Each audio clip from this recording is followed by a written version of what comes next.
म ईश्वर सिटौलाज्यू संयोजकलाई तयार गर्दै गर्नुहुन पनि अनुरोध गर्दछु। त्यसै बिचमा अब हामी पानस बालेर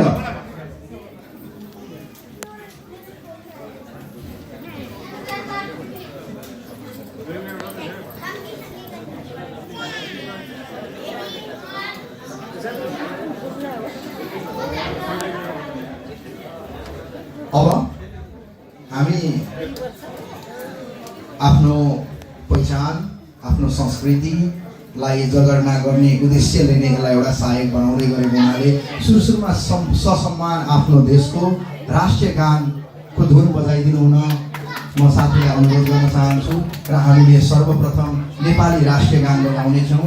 त्यसपछि हाम्रो कर्मभूमि अमेरिकाको राष्ट्रिय गान त्यसै लगतै बजाउनेछौँ। हामीले आफ्नो तर्फबाट देशप्रति जन्मभूमिप्रति र कर्मभूमिप्रति एउटा सम्मान स्वरूप दिँदै हुनुहुन्छ। धन्यवाद।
भाइ नमस्कार है, म व्यस्त छु। अब हजुरहरूलाई यस महान धार्मिक महोत्सवमा डुबुल्की मारिदिनु हुन स्वागत गर्नको लागि स्वागत मन्तव्य राखिदिनु हुन म यस कार्यक्रमका संयोजक श्री ईश्वरकान्त सिटौलाज्यूलाई मञ्चमा निमन्त्रणा गर्न चाहन्छु र हजुरहरू फेरि धैर्य धारण गर्दै कृपया आफ्नो स्थानमा उपस्थित हुन पनि म अनुरोध गर्न चाहन्छु। पछाडिसम्म सबै साथीहरूले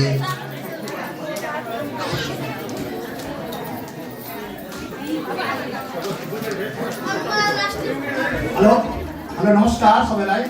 यस कार्यक्रमका विशेष अतिथिज्यूहरू पण्डित वाचन प्रवीण श्री दिमन्त्र पोखरेलज्यू र औतारी लामाज्यूहरू, अन्य लामाजीहरू र सम्पूर्ण यहाँ हाम्रो न्यान्सका पास्ट प्रेसिडेन्ट महोदयहरू, न्यान्स कार्यक्रमका सल्लाहकारज्यूहरू र अन्य संस्थाका पदाधिकारीहरू र यो हाम्रो पत्रकार बन्धुहरू जसले हामीलाई यो यस्तो समाचार प्रस्तुत गरिदिनु भएको छ, यहाँ आउने सम्पूर्ण पत्रकारहरूलाई धन्यवाद दिन चाहन्छु। साथै हाम्रो यो यहाँ आउनुभएका सम्पूर्ण तपाईँहरूको यो भव्य यो उपस्थिति देखेर हामीलाई ठुलो एउटा हिम्मत आएको छ। हामीले अब 2 वर्षभित्रमा हामी यो कम्युनिटी सेन्टर बनाउँछौँ भन्ने हामीले अठोट लिएका छौँ। यसको लागि बनाएर छोड्नको लागि हामीलाई आर्थिक सहयोग चाहिन्छ। यो आर्थिक सहयोग लिएर हामी केही पनि गर्न सक्दैनौँ। त्यस कारणले हामीले महर लगाउनु केही पनि छैन। जति गर्नु छ दान गर्नु छ 5 बेला गरौँ। यो ठाउँमा हामीले नगरे कसले गर्ने, यहाँ नगरे कसले गर्ने र अहिले नगरे कहिले गर्ने।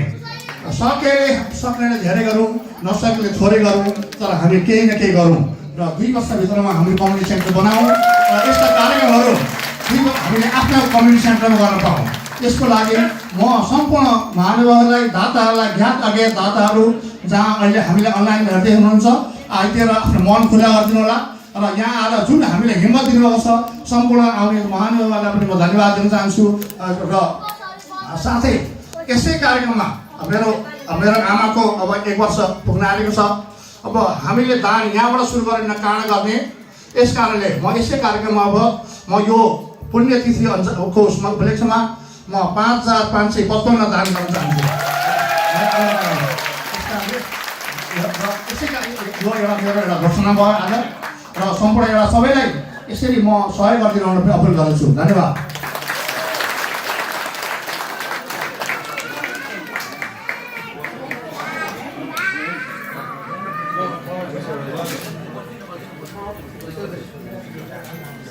कार्यक्रम स्वागत गर्दै यत्रो ठुलो मन देखाइदिनु भयो ईश्वर दाइले। योभन्दा अगाडि पनि 10,000-12,000 हजार यो अभियानलाई दिइसक्नु भएको छ। त्यसमाथि पनि त्यो पैसाले नआउने त्योभन्दा बढी समय दियो भने हामीलाई एकजुट बनाइसक्नु भएको छ।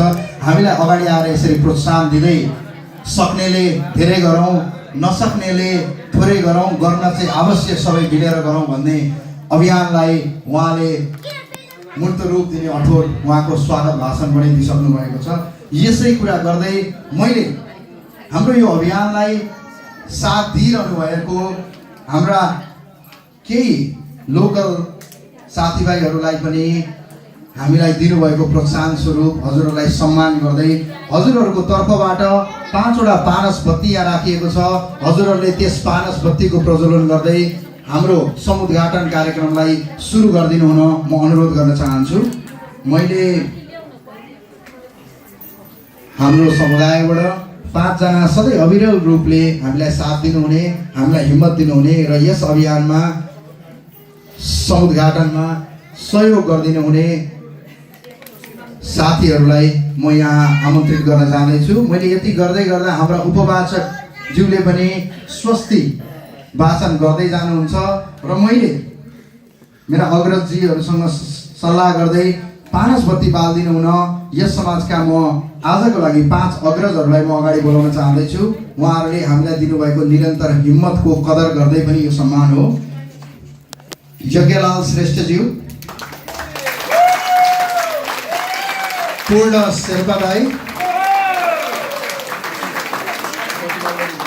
मेरा युवा साथी रवि बस्नेत, ईश्वर सापकोटा दाई र मलाई व्यक्तिगत रूपमा सधैँ हौसला दिनुहुने हाम्रा हरिहर दाहालज्यू। हामी तपाईँहरू 5 जनाको हातबाट यस पानस बत्ती प्रज्वलन गरेर हामीलाई हौसला प्रदान गरिदिनु अनुरोध गर्न चाहन्छु। यति भन्दै हाम्रा उपवाचक गुरुले पनि स्वस्ति भजन गाइदिनु हुनेछ, स्वस्ति वाचन गाइदिनु हुनुहुन्छ उहाँले। धन्यवाद। हजुरहरू शान्ति भइदिनु होला। दीप प्रज्वलनको कार्यक्रम छ। हाम्रो कार्यक्रम सफलताको साथ, निर्विघ्नताका साथ सफल होस् भन्नको लागि कामना गर्दैछौँ। हजुरहरू जो जसलाई नाम उच्चारण गर्नुभयो हजुरहरू आइदिनु होला र दीप जो हो यसलाई प्रज्वलन गरिदिनु होला। स्वस्ति होस्, शुभ होस्, लाभ होस् भन्ने कामना गर्दै स्वस्ति वाचन हामीहरू गरौँ। शान्ति रहिदिनु होला। सबै तपाईँहरू सबै उठिदिनु होला। दीप प्रज्वलन गर्दै सबै उठेर हाम्रो कार्यलाई सफलता दिनको लागि सहयोग गरिदिनु होला। सबैजना उठिदिनुहोस् र स्वस्ति वाचन। जय श्रीमन्नारायण। ओम स्वस्ति न इन्द्रो वृद्धश्रवाः स्वस्ति नः भूषा विश्ववेदाः अन्तरिक्षो अरिष्टनेमिः स्वस्ति नो बृहस्पतिर्दधातु ॐ भद्रं कर्णेभिः शृणुयाम देवाः भद्रं पश्येम क्षभिर्यजत्राः स्थिरैरङ्गैस्तुष्टुवाघोषस्कारोऽस्यस्य मयि देवहितं जदायुः ॐ द्यौः शान्तिरन्तरिक्षगो शान्तिः पृथिवी शान्तिरापः शान्तिरोगधयः शान्तिर्वनस्पतयः शान्तिर्विश्वे देवाः शान्तिर्ब्रह्म शान्तिः सर्वज्ञो शान्तिः शान्तिरेव शान्तिः श्यामा शान्तिरेधि ॐ सुशान्तिर्भवतु मङ्गलं भगवान् विष्णुर्मङ्गलं गरुडध्वजः मङ्गलं पुण्डरीकाक्षो मङ्गलायतनो हरिः तदेव लग्नं सुदिनं तदेव ताराबलं चन्द्रबलं तदेव विद्याबलं दैवबलं तदेव लक्ष्मीपते ते गृहं स्मरामि लाभस्तेषां जयहस्तेषां कुतहस्तेषां पराजय येषामिन्दिवरश्यामो हृदयस्थो जनार्दनः ॐ लक्ष्मीनारायणाभ्यां नमः उमामहेश्वराभ्यां नमः वाणी हिरण्यगर्भाभ्यां नमः शशिपुरन्दराभ्यां नमः इष्टदेवताभ्यो नमः कुलदेवताभ्यो नमः ग्रामदेवताभ्यो नमः स्थानदेवताभ्यो नमः वास्तुदेवताभ्यो नमः श्रीमन्महागणाधिपते नमः बोलो लक्ष्मीनारायण भगवान को गणेश भगवान को रामेश्वर भगवान को सद्गुरुदेव भगवान को धन्यवाद भक्तजनहरूको जय सबैको जय होस्, सबैको जय होस्।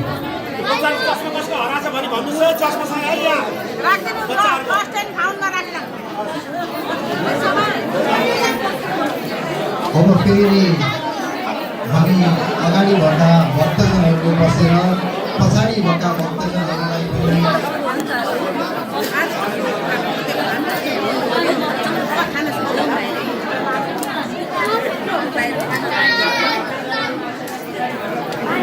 कृपया सबैजना फेरि बसिदिन अनुरोध गर्न चाहन्छु।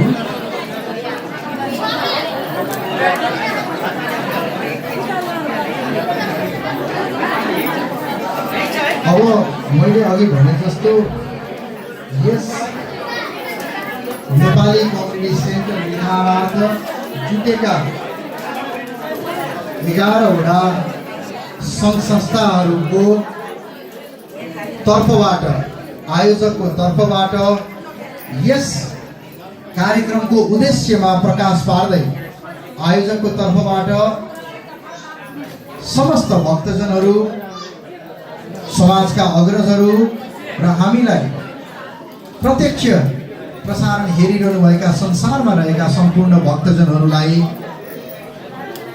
यस कार्यक्रमको उद्देश्यमा प्रकाश पार्दै स्वागत गरिदिनु हुन म नेपाली एसोसिएसन अफ नर्दर्न क्यालिफोर्नियाका अध्यक्ष श्री रविन्द्र राईज्यूलाई मञ्चमा आइदिनु हुन अनुरोध गर्न चाहन्छु।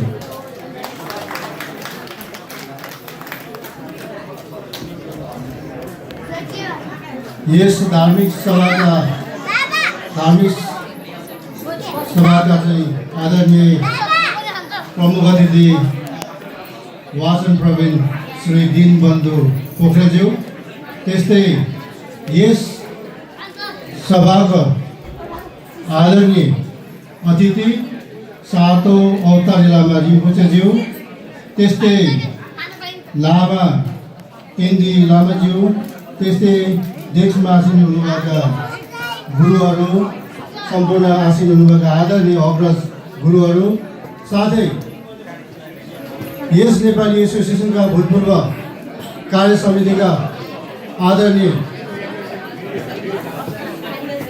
अध्यक्षज्यूहरू, कार्य समिति साथीहरू र नेपाली कम्युनिस्ट निर्माण विशेष समितिका तदर्थ समितिका अध्यक्ष उत्तम कार्कीज्यू, साथै विभिन्न सङ्घ संगठनबाट नेपाली एसोसिएसन नर्दर्न क्यालिफोर्नियालाई विगतको दिनदेखि अहिलेसम्म हातेमालो गर्दै सुख दुःख उतार चढावमा साथ दिँदै आउनुभएका विभिन्न संगठनहरूका आदरणीय सहकर्मी साथीहरू, राष्ट्रको चौथो अङ्ग पत्रकारिता जसले हाम्रो आवाजहरूलाई संसारको कुना कुनामा पुर्याएर हाम्रो आवाज र हाम्रो रोदन आँसुलाई संसारको कुना कुनामा सम्वाहित गर्ने पत्रकार साथीहरू, मिडिया साथीहरूलाई म नेपाली एसोसिएसन नर्दन क्यालिफोर्निया तर्फबाट यहाँलाई हार्दिक नमन गर्न चाहन्छु, हार्दिक स्वागत गर्न चाहन्छु, हृदयबाट यहाँलाई फेरि न्यानो स्वागत गर्न चाहन्छु।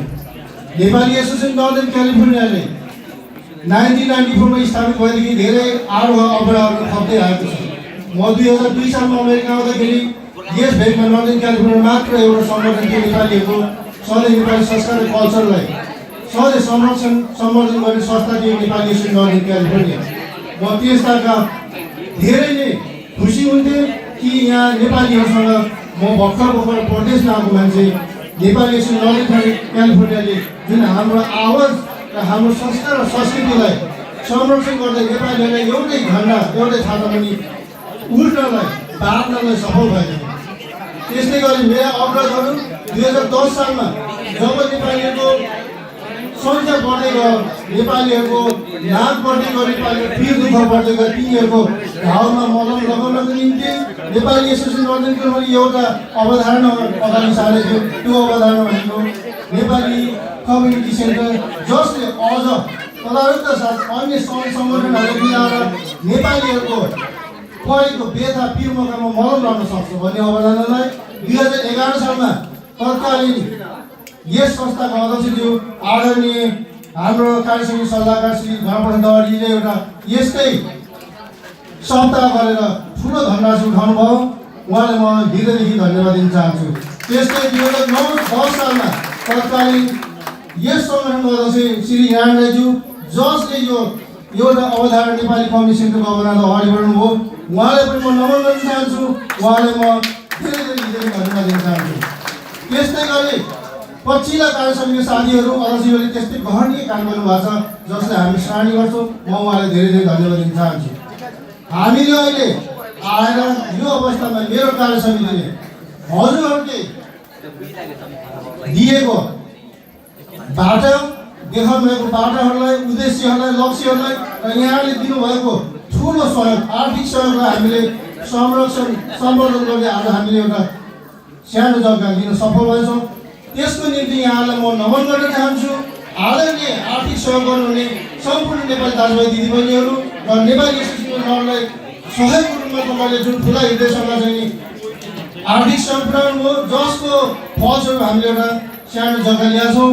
त्यसको निम्ति यहाँलाई म फेरि पनि मेरो कार्य समिति, मेरो व्यक्तिगत तर्फबाट र सम्पूर्ण नेपाली एसोसिएसन कार्य समितिको पुरा सम्पूर्ण सङ्गठनबाट यहाँलाई हार्दिक नमन गर्न चाहन्छु। आज यो अवस्थामा हामी बामे सर्दै सर्दै हामी हाम्रो उद्देश्य र लक्ष्यको आधा बाटो पुगिसकेका छौँ। अब यो आधा बाटोलाई अन्तिम अवस्थामा पुर्याउनु निम्ति हामीलाई यहाँले हिजोको दिनहरूमा जसरी सहयोग गर्नुभयो, जसरी हातेमालो गर्ने हामीले त्यो ठाउँसम्म पुर्याउनु भयो, अझ पनि हामी आशा गर्छौँ त्यो बिन्दुमा पुग्नको निम्ति यहाँले हामीलाई हात समाउनु हुनेछ, हात समातेर लानुहुनेछ, हिसाब हुनेछ। हरेक आवश्यक पर्ने विभिन्न किसिमका चाहिँ सहयोगहरू, आर्थिक विभिन्न सहयोगहरू यहाँले हामीलाई सधैँ गर्नुहुनेछ भन्ने हामीले पूर्ण आशा गरेका छौँ। म आत्मविश्वासका साथ भन्न चाहन्छु, आज यो जुन जमातले आज हामीले यसरी साथ दिनुभएको छ, भोलिको दिनहरू पनि यो जमातले हामीलाई यहाँ भवन बनेर नेपाली कम्युनिटी सेन्टर यहाँको हाम्रो तपाईँको सबैको कम्युनिटी सेन्टर निर्माण गरेर त्यो एउटा भौतिक पूर्वाधार एउटा भवन बनाउन यहाँहरूले हामीले त्यो ठाउँ पुर्याउनुहुन्छ भन्ने हामीले आत्मविश्वास ल्याएको छौँ। त्यसैले आजको यो कार्यक्रम भनेको हामी तपाईँहरूसँग गुहार मान्ने कार्यक्रम मात्र नभएर यहाँ हामी अमेरिका बस्छौँ र हामी हरेक बिहानदेखि बेलुकीसम्म मुङ्गारमा प्रदेशमा बसेर हामी हात जोड्नुको लगायत हाम्रा अन्य व्यवहारिक घर व्यवहारदेखि सम्हाल्नु छँदैछ। तपाईँहरूले यस्तो व्यस्त जीवन पनि आएर हामीलाई सहयोग गर्नुभएको छ र हामीले आध्यात्मिक क्रियाकलापहरू, चिन्तन, मनन र हरेक कुराहरू गुरुजीको वाचनबाट यहाँले हामीले धेरै कुराहरू आध्यात्मिक रूपमा मानसिक रूपमा हामीलाई फाइदा हुनसक्छ। त्यसैले यो कार्यक्रम भनेको हामीले यहाँलाई गुहार्नुको साथसाथै यो हाम्रो मेन लक्ष्य भनेको नेपाली सामुदायिक केन्द्र बनाउनको निम्ति हामीले कसरी जानुपर्छ, कुन अगाडि जानुपर्छ र त्यो गाइडलाइन यहाँले हामीले दिनुहुनेछ भन्ने आशाका साथ र गाइडलाइनको साथसाथै यहाँले ठुलो हिँड्दै गरेर जसरी हिजो दिन हामीले साथ दिनुभयो, भोलि पर्सि र भवन नबनेसम्म यहाँले हामीले साथ दिनुहुनेछ। त्यसको हामी यहाँलाई अनुरोध गर्न चाहन्छौँ। साथसाथै जाँदा जाँदै यहाँलाई म अर्को पनि अनुरोध गर्न चाहन्छु। हामी यहाँ जम्मा भएको छौँ, किन हामी जम्मा भएको छौँ? हामी नेपाली भएर सबैजना नेपालीले नेपालीले गर्ने मानवीय कामहरू गर्ने र नेपाली एसोसिएसन नर्दर्न क्यालिफोर्निया र सामुदायिक केन्द्रमा हामी मानवीय काम पनि गर्छौँ। सम्पूर्ण मानिसहरू आज भोलि हामी सबै किसिमको सेवाहरू उपलब्ध गराउने हाम्रो लक्ष्य पनि हो र त्यसैले यो सामुदायिक केन्द्र बनाउने निम्ति मुख्य उद्देश्य हुँदाहुँदै पनि यहाँलाई हामीले आध्यात्मिक चिन्तन, मनन र वाचन र विभिन्न कुराहरूबाट गुरुजीले भन्नुभयो जस्तै विज्ञान र आध्यात्मिक एउटा फ्युजन मिश्रणबाट हामीले के फाइदा लिन सक्छौँ। हामीले आध्यात्मिक, मानसिक विभिन्न कुराहरू बेनिफिसियलहरू हुन्छ गुरुबाट यहाँले पाउनुहुनेछ ज्ञानका कुराहरू। र यति भन्दै यहाँलाई फेरि पनि म नेपाली एसोसिएसन नर्दर्न क्यालिफोर्नियाबाट हाम्रो मुख्य उद्देश्य भनेको सामुदायिक केन्द्र र यहाँलाई आध्यात्मिक चिन्तन, मनन, बेनिफिसियल साथ यो कार्यक्रम हामीले अगाडि यहाँको उपस्थित छौँ र यहाँले यो कार्यक्रमलाई स्याहार्नुहुनेछ, सम्हाल्नुहुनेछ र अन्तिम नेपाली सामुदायिक केन्द्र बिन्दुमा पुर्याउन हामीलाई सहयोग गर्नुहुन्छ भन्ने आशा छ। यहाँलाई फेरि पनि नेपाली एसोसिएसन नर्दर्न क्यालिफोर्नियाबाट न्यानो स्वागतका साथ म यहाँलाई अनुरोध गर्दै म यहाँबाट बिदा लिन चाहन्छु। धन्यवाद।